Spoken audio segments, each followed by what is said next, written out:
The Fusaka upgrade for Ethereum is finally live, and it is one of the biggest upgrades for Ethereum itself and also for its Layer 2 ecosystem. If you are curious on what the highlights of the upgrades are and its impact for the Ethereum ecosystem, well, let's talk about it.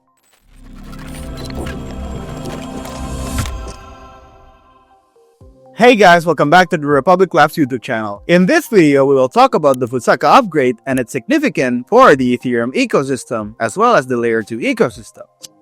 So as you can see here, Ethereum has just announced that their Fusaka upgrade has just went live on December 3rd, 2025 on 10 PM UTC. The Fusaka upgrade itself is the 17th largest upgrade for Ethereum, essentially making it one of the biggest upgrades for the ecosystem. If you don't know what the Fusaka upgrade is, it's basically a combination of two upgrades. The first one is the Osaka upgrade, and the second one is this Fulustar upgrade.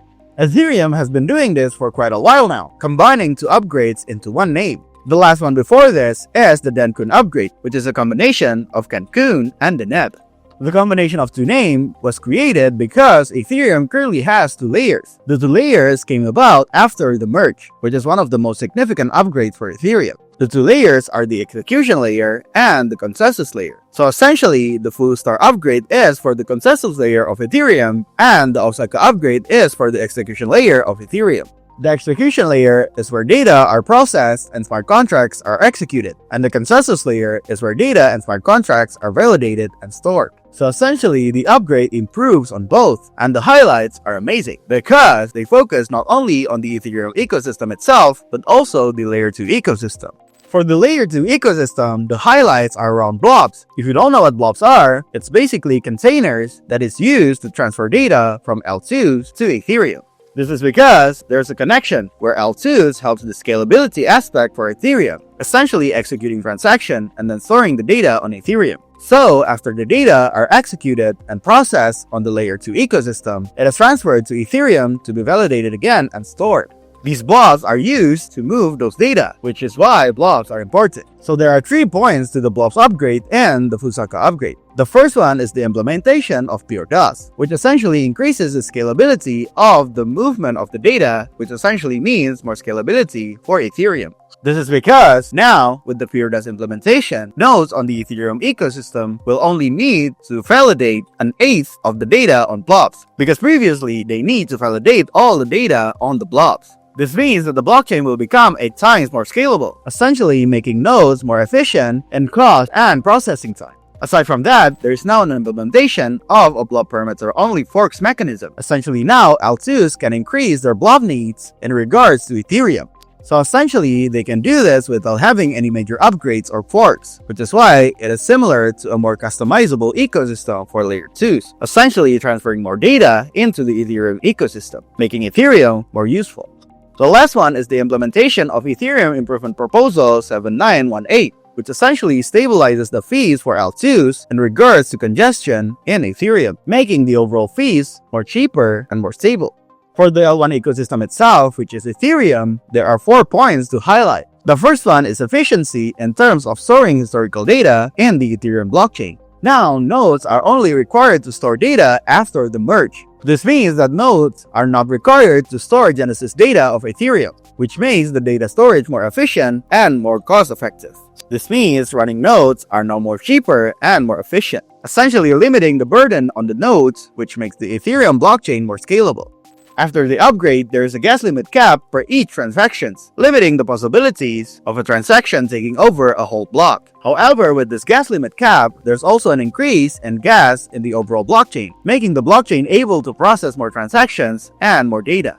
So essentially, while it limits processes of transactions, it doesn't limit the overall transaction in the overall blockchain, making the blockchain able to process more transactions in a more efficient way and a more scalable way, making the blockchain faster.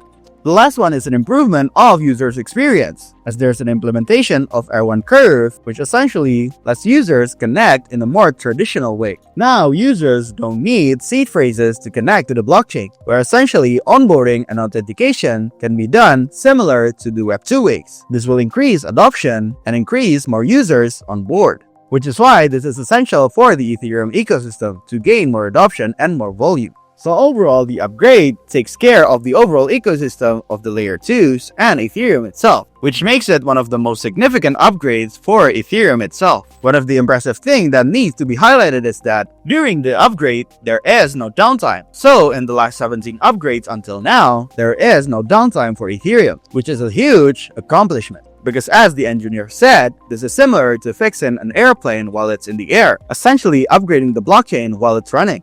A lot of Ethereum's ecosystem partners and projects congratulated Ethereum on this upgrade, one of which is Nethermind, highlighting all the benefits of the upgrade.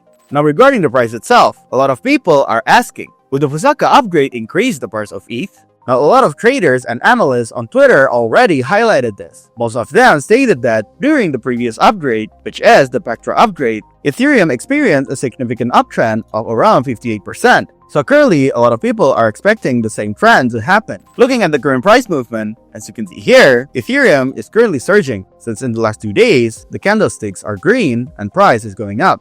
The price has gone up from around $2,800 to now around $3,100. It is expected that the price of Ethereum will increase to $3,600. However, there is no guarantee yet, as currently price is consolidating. As you can see here, currently the daily candlestick is on short because there are a lot of buying pressure and also selling pressures. The selling pressures came from people expecting the movement of buy the rumor, sell the news, expecting the price to drop after the upgrade. However, the buyers predicted differently, as they are expecting a price increase because of previous patterns. So overall, there are still a lot of uncertainty. So if you want to trade ETH, you need to manage your risk and also don't get FOMO'd into everything. Well, that's all the information I have today. If you guys like contents like this, don't forget to like, subscribe, and click that notification bell so you guys are notified when we next upload. Cheers, guys!